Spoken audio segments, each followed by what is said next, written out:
Андан кийинки хадисте мындай дейт: "Ман юхримур рифqa юхрим ал-хайра."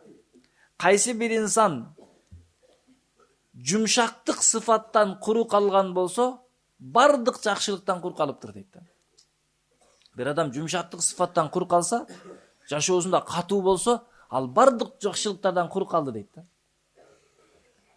Канчалык жакшы адам болбоңуз, канча берешен болбоңуз, жакшылыгыңыз болот. Элестетип көрүңүз, бирөөгө барып хадия берсеңиз, белек берсеңиз, мындан алып кой десеңиз. Коркуп кетет да, ушу бербей эле койбоду дейт. Эми кичинекей нерсени, шоколаддын жарымын сындырып, акыры жумшак кылып оозтуйуп коесузбу десең, ал адамга торт бергендей сезилип кетет да.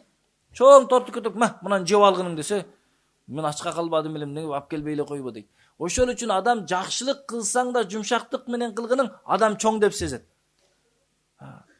Жакшылыкты чоң жакшылык кылдың, бирок катуулук менен кылдың да, жакшы амал кылдың, бирок катуулук менен кылдың болбой калат да. Ошол үчүн пайгамбар саллаллаху алейхи вассаламдын Айшени өзүдөн суралганда, пайгамбар салам кулк мүнөз туурасында айтканда, пайгамбар саллаллаху алейхи вассалам эң жакшы ата эле үйдө депчи. Эч качан аялды урган эмес депчи. Колу менен бир башка бөтөн аялды кармаган дагы эмес, эч качан аялды урган эмес dedi. Элестетип көрүңүз. Пайгамбар алейхиссалам аялдары разы да, эң жакшы ата депчи. Пайгамбар алейхиссаламга кызмат кылган сахаба эмне кылды? 10 жыл кызмат кылдым, пайгамбар алейхиссалам бир жолу мени неге бул ишти жасабадың деп айтпады, эмнеге бул ишти жасадың деп айтпады дейт.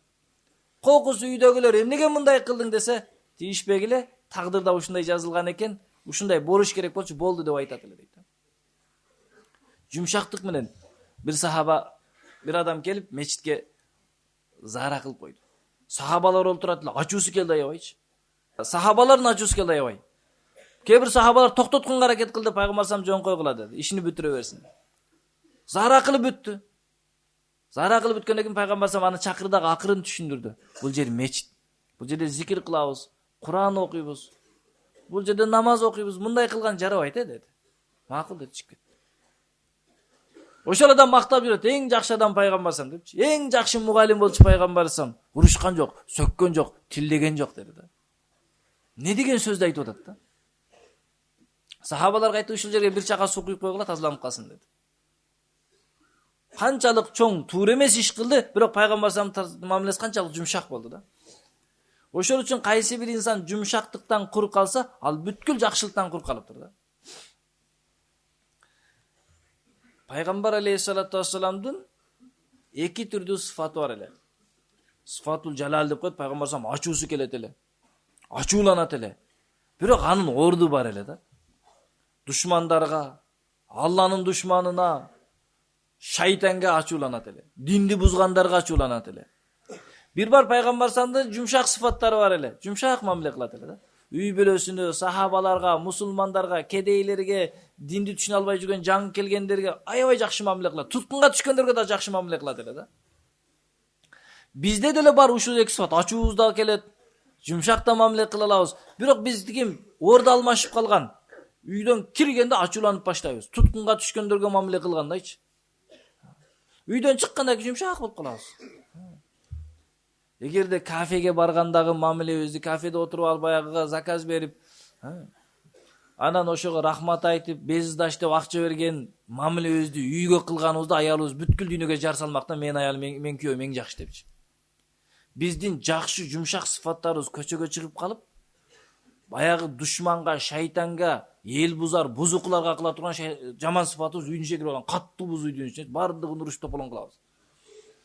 Биздеги бар сыфаттардын ордун алмаштырышыбыз керек экен да. Ошол үчүн биздин эң жакшы сыфаттарыбыз үйдөгүлөргө, ата-энебизге, балдарыбызга, тууганыбызга, кошунабызга, жакын адамдарга, бирге жүргөндөргө болуш керек экен. Ал эми катуу сыфатыбыз өзүбүздүн нафсибизге болуш керек. Биринчи, өзүңдү өзүң тарбиялашың керек. Экинчиси шайтанга болуш керек. Үчүнчүсү анан эмне кылыш керек? Эл жеринин душманына болуш керек. Дин душманына болуш керек. Алланын душманына болуш керек. А биз тескерисинче эң жакын адамыбызга эң катуу мамилени кылабыз. Өткөндө бирөө айтат, дүйнөдө эң көп урушкан адам менин аялым экен дейт. Эң жакын адамың, эң сенин жакшы көргөн адамың, эң сенин бардык сырыңды билген адамың сенин эң көп таяк жеген адамың экен да. Тескерисинче биздин эң жакын адамыбыз, биздин эң сыйыбызды көрүш керек эле. Бизге эч качан капа болбош керек эле. Ошол үчүн урматтуу бир туугандар, эмне деди? Пайгамбар алейхисалам жумшактыкты бекем кармашка айтты да. Жумшактыкты ким бекем кармаса, ал ар бир кылган иши чырайлуу көрүнөт. Ал эми жумшактык жок инсан ар бир кылган иши жаман көрүнө берет да көзүнө. Аллах таала баарыбызга ушул хадистерге амал кылган мүмкүнчүлүк берсин. Субханакаллахумма ва бихамдик, нашхadu.